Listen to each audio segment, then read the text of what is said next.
Welcome to icon India. మనం ఈ video ద్వారా ఆంధ్రప్రదేశ్కి సంబంధించినటువంటి కరెంట్ అఫైర్స్ని గురించి మాట్లాడదాం. మీరు రాబోయేటువంటి పోటీ పరీక్షలకి సంబంధించి రీజనల్ పాయింట్ ఆఫ్ వ్యూలో క్వశ్చన్స్ అడిగినప్పుడు నేను చెప్పబోయేటువంటి అంశాలు మీకు ఎంతగానో ఉపయోగపడతాయి. వీడియోని లైక్ చేసి మీ మిత్రులకి షేర్ చేయండి.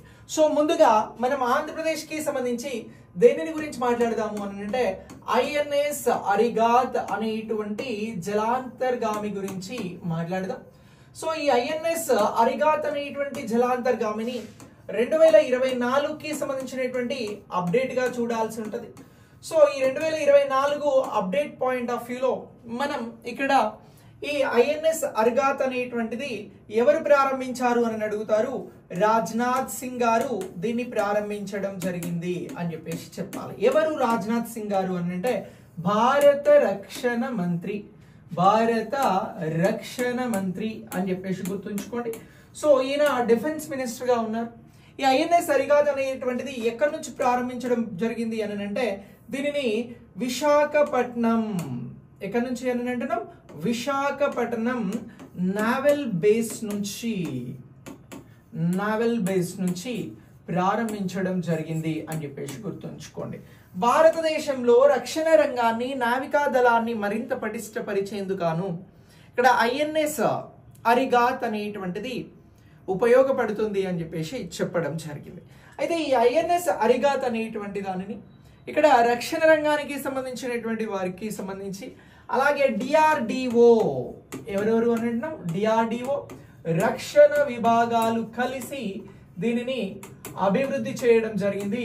అంటే ఐఎన్ఎస్ అరిగాత్ అనేది దేశీయంగా అభివృద్ధి చేసినటువంటిదిగా మనం గుర్తుంచుకోవాల్సినటువంటి జలాంతర్గామి. సో దేశీయంగా అభివృద్ధి చేశారు కాబట్టి ఇది మనకి ఎలా అని అంటే భారత్కి సంబంధించి ఇక్కడ సస్టైనబిలిటీ, భారత్కి సంబంధించినటువంటి ఆత్మనిర్భర్ భారత్ లో భాగంగా ఆత్మనిర్భర్. సో ఆత్మనిర్భర్ నే మనం ఏమని అంటున్నాము అని అంటే స్వావలంబన అని అంటున్నాం. సో భారత స్వావలంబనలో ఇదొక మైలురాయిగా ఐఎన్ఎస్ అరిగాత్ ని గుర్తించాల్సి ఉంటుంది. సో ఇలా ఈ ఐఎన్ఎస్ అరిగాత్ జలాంతర్గామి ఎక్కడి నుంచి ప్రారంభమైంది అని అంటే వైజాగ్ నుంచి. దీన్ని ఎవరు ప్రారంభించారు అని అంటే రక్షణ మంత్రి రాజ్నాథ్ సింగ్ గారు. సో దీనికి సంబంధించి ఇది దేశీయంగా అభివృద్ధి చేయబడిందా లేదా విదేశీయాలతో అభివృద్ధి చేయబడిందా అని అంటే దేశీయంగా అభివృద్ధి చేయబడింది అని చెప్పాలి. సో ఇది దేశీయంగా అభివృద్ధి చేయడం ద్వారా భారత స్వావలంబనకి ఇది ఎంతగానో ఉపయోగపడింది అని కూడా గుర్తించాల్సి ఉంటుంది. సో ఈ ఐఎన్ఎస్ అరిగాత్ అనేటువంటి జలాంతర్గామి భారత రక్షణ వ్యవస్థను మరింత పటిష్టపరుచుతుంది అని చెప్పేసి కూడా మనకి రక్షణ మంత్రి తెలపడం జరిగింది. సో ఇలా ప్రారంభించినటువంటి ఈ ఐఎన్ఎస్ అరిగాత్ అనేటువంటి దానిని జాతికి అంకితం చేయడం జరిగింది అనేటువంటి అంశాన్ని కూడా మనం ఇక్కడ గుర్తించాల్సి ఉంటుంది. ఇది ఐఎన్ఎస్ అరిగాత్కి సంబంధించిన అంశం. మనం వైజాగ్ నుంచి ప్రారంభమైంది కాబట్టి ఇంపార్టెంట్ గా గుర్తుంచుకోవాలి.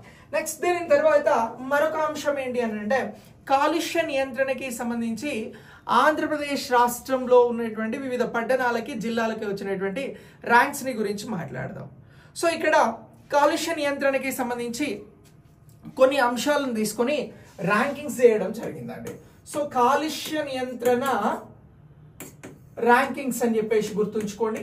ఇక్కడ కాలుష్య నియంత్రణ ర్యాంకింగ్స్ అని అంటున్నాం, ర్యాంకులు. సో ఇప్పుడు ఈ కాలుష్య నియంత్రణకి సంబంధించి, పొల్యూషన్ కంట్రోల్ కి సంబంధించిన దానిలో ఆంధ్రప్రదేశ్ ఇటీవల ఏ ర్యాంకులను సాధించింది అని అడుగుతారు. అలా అడిగితే మనం ఆన్సర్ చెప్పాల్సి ఉంటుంది. సో ఇక్కడ ఇంతకు ముందు ఏడాదికి సంబంధించినటువంటి డేటా ఆధారంగా ఈ ర్యాంక్స్ ని ఇవ్వడం జరిగింది. ర్యాంక్స్ ని ఇచ్చేందుకు కొన్ని అంశాలను ప్రాతిపదికగా తీసుకున్నారు. సో ఏ అంశాలను ప్రాతిపదికగా తీసుకున్నారు అని అంటే ఏవైతే మున్సిపల్ కి సంబంధించి బయోమాస్ కి సంబంధించినటువంటి ఘన పదార్థాలు ఉంటాయో వాటికి సంబంధించినటువంటి దహన నియంత్రణ ఎంత ఉంది అనేటువంటి అంశాన్ని ఇక్కడ ప్రాతిపదికగా తీసుకోవడం జరిగింది. నెక్స్ట్ దీంతో పాటు రోడ్లపై దుమ్ము నియంత్రణ ఏ విధంగా ఉంది అనేటువంటి అంశాన్ని ఇక్కడ ప్రాతిపదికగా తీసుకున్నారు. సో ఇలా ఈ బయోమాస్ కి సంబంధించిన ఘన వ్యర్థాల నియంత్రణకి సంబంధించినటువంటి దహన నియంత్రణకి 20% స్కోర్ని ఇచ్చారు. అలాగే రోడ్లపై వెలువడేటువంటి దుమ్ము నియంత్రణకి 20% స్కోరింగ్ ఇవ్వడం జరిగింది. నెక్స్ట్ దీని తర్వాత నిర్మాణాల కూల్చివేత జరుగుతున్నప్పుడు దుమ్ము అనేది వస్తూ ఉంటుంది కాబట్టి ఆ డస్ట్ నియంత్రణ కంట్రోల్ ఎంత ఉంది అనేటువంటి దానికి ఒక 5% ప్రాతిపదికన ఇవ్వడం జరిగింది. ఇక నెక్స్ట్ వీటితో పాటు మరొక అంశం ఏంటి అంటే వాహనాలు వెలువరించేటువంటి ఉద్గారాలు. సో దీనికి 20% స్కోర్ని ఇచ్చారు. అలాగే పరిశ్రమల నుంచి వెలువడేటువంటి ఏవైతే ఉద్గారాలు ఉంటాయో వీటికి సంబంధించి వాటి కోసం వాటి నియంత్రణ కోసం 20% స్కోర్ని ఇవ్వడం జరిగింది. ఇతర ఉద్గారాల నియంత్రణ ఏ విధంగా ఉంది అనేటువంటి అంశానికి 10% స్కోర్ని ఇచ్చిరు. ఇలా వివిధ రకాలుగా ప్రజల చైతన్యం ఎలా ఉంది అనే దానికి కూడా 2.5% చొప్పున స్కోర్ని ఇచ్చి ఇక్కడ ఆంధ్రప్రదేశ్ రాష్ట్రంలో మరి ఈ అంశాలని ఎలా ఫాలో అవుతున్నారు అని చెప్పేసి ఈ జాతీయ ఏదైతే ఈ కంట్రోల్కి సంబంధించి పొల్యూషన్ కంట్రోల్కి సంబంధించినటువంటి బోర్డు ఏదైతే ఉంటుందో ఇది ర్యాంకింగ్స్ని డిసైడ్ చేయడం జరిగింది. ఈ ర్యాంకింగ్స్లో 10 లక్షల కంటే జనాభా ఎక్కువ ఉన్నటువంటి నగరాలకి సంబంధించి ర్యాంకింగ్ చేసి సో ఇలా ఈ ర్యాంకింగ్కి సంబంధించి విజయవాడకి ఎన్నో ర్యాంక్ వచ్చింది అని చెప్పేసి అడిగితే మీరు చెప్పాల్సినది ఇగో విజయవాడ సిటీ అనేటువంటిది ఈ విజయవాడకి సంబంధించి 10 లక్షల పైన జనాభా ఉంది. ఇక్కడ ర్యాంక్ ఎంత వచ్చింది దీనికనంటే 9వ ర్యాంక్ అనేది దేశవ్యాప్తంగా విజయవాడ సాధించడం జరిగింది కాలుష్య నియంత్రణలో. ఇక నెక్స్ట్ దీని తర్వాత విశాఖపట్నానికి సంబంధించి ఎన్నవ ర్యాంక్ ఇచ్చారు అని అంటే విశాఖపట్నంకి ఇక్కడ 26వ ర్యాంక్ని ఇవ్వడం జరిగినది అని చెప్పేసి గుర్తుంచుకోవాలి.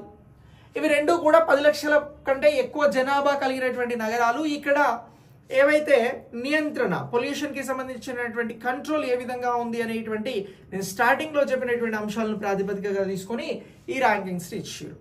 నెక్స్ట్ 3 నుంచి 6 లక్షల జనాభా కలిగినటువంటి 3 నుంచి 10 లక్షల జనాభా కలిగినటువంటి నగరాలకి ర్యాంకింగ్స్ చేయడం జరిగింది. ఇందులో గుంటూరుకి ఎంత అంటే 3 to 10 lakhs కి సంబంధించినటువంటి పీపుల్ ఉన్నటువంటి దానిలో గుంటూరుకి సంబంధించి ర్యాంక్ని ఇచ్చారు. గుంటూరుకి ఎంత ర్యాంక్ని ఇచ్చారు అని అంటే 10 లక్షల ఎంత అని అంటే 10 లక్షల 10వ ర్యాంక్ని ఇవ్వడం జరిగింది. ఎన్నో ర్యాంక్ని ఇచ్చినారు అని గుర్తుంచుకోవాలి, 10వ ర్యాంక్ని ఇవ్వడం జరిగింది. ఇలా 3 నుంచి 10 లక్షల జనాభా కలిగినటువంటి గుంటూరుకి సంబంధించి ఈ మధ్యన జనాభా కలిగినటువంటి నగరాలలో గుంటూరు అనేది 10వ ర్యాంకును పొందింది. ఇక నెక్స్ట్ దీని తర్వాత నెల్లూరుకి ఎన్నో ర్యాంక్ వచ్చింది అని అంటే నెల్లూరుకి 17వ ర్యాంక్ రావడం జరిగింది. ఇక నెక్స్ట్ దీని తర్వాత విజయనగరంకి ఏది అని అంటున్నాం విజయనగరంకి వచ్చిన ర్యాంక్ ఎంత అని అంటే 19వ ర్యాంక్ అని చెప్పేసి గుర్తుంచుకోవాలి. నెక్స్ట్ దీని తర్వాత రాజమహేంద్రానికి ఎన్నో ర్యాంక్ వచ్చింది అని అంటే రాజమహేంద్రవరంకి ఇక్కడ వచ్చిన ర్యాంక్ ఎంత అని అంటే 23వ ర్యాంక్ అని చెప్పేసి మనం గుర్తించాల్సి ఉంటుంది. నెక్స్ట్ దీనితో పాటు మరొకటి ఏంటి అని అంటే కడపకి వచ్చినటువంటి ర్యాంక్ ఎంత అని అంటే ఇక్కడ కడపకి 25వ ర్యాంక్ రావడం జరిగినది. ఇక నెక్స్ట్ దీని తర్వాత అనంతపురంకి ఎన్నో ర్యాంక్ వచ్చింది అని అంటే అనంతపురంకి ఇక్కడ వచ్చినటువంటి ర్యాంక్ మనము ఎంత అని చెప్పాల్సి ఉంటుంది అని అంటే 33వ ర్యాంక్ రావడం జరిగింది. ఇది 3 నుంచి 10 లక్షల జనాభా కలిగినటువంటి నగరాలు. ఇక 3 లక్షల కంటే తక్కువ జనాభా కలిగినటువంటి నగరాలను కూడా తీసుకున్నారు. తక్కువ జనాభా కలిగిన నగరాలను తీసుకోవడం జరిగింది. ఈ నగరాలకి సంబంధించి వేటికి ర్యాంక్స్ ఇచ్చారు అని అంటే ఒంగోలుకి 17వ ర్యాంక్ వచ్చింది. ఏది అని అంటున్నాం ఒంగోలుకి 17వ ర్యాంక్. చిత్తూరుకి ఎన్నవ ర్యాంక్ వచ్చింది అని అంటే చిత్తూరుకి ఇక్కడ 21వ ర్యాంక్ వచ్చింది. ఇక నెక్స్ట్ శ్రీకాకుళంకి 22 ఏది అని అంటున్నాం శ్రీకాకుళంకి 22వ ర్యాంక్ వచ్చింది. ఇక నెక్స్ట్ లాస్ట్ కర్నూలుకి వచ్చి 24వ ర్యాంక్ వచ్చింది అని చెప్పేసి గుర్తుంచుకోవాలి. కర్నూలుకి ఎంత వచ్చింది అని అంటున్నాం 24వ ర్యాంక్ వచ్చింది. సో ఇలా ఈ ర్యాంక్స్ని ఇవ్వడం జరిగింది కాలుష్య నియంత్రణకి సంబంధించి. ఆంధ్రప్రదేశ్లో కాలుష్య నియంత్రణ కోసం ఇచ్చినటువంటి ర్యాంక్స్ని గుర్తించండి అని అంటే ఇగో ఈ పాయింట్ ఆఫ్ వ్యూలో మీరు ర్యాంక్స్ని గుర్తించాల్సి ఉంటుంది. ఇది చాలా ఇంపార్టెంట్. ఈ పాయింట్ ఆఫ్ వ్యూలో గుర్తుంచుకోండి. ఇలాంటి అప్డేట్ని నేను ఎప్పటికప్పుడు మీకు అందిస్తూ ఉంటాను. వీడియోని లైక్ చేసి మీ మిత్రులకి షేర్ చేయండి. Thanks for watching.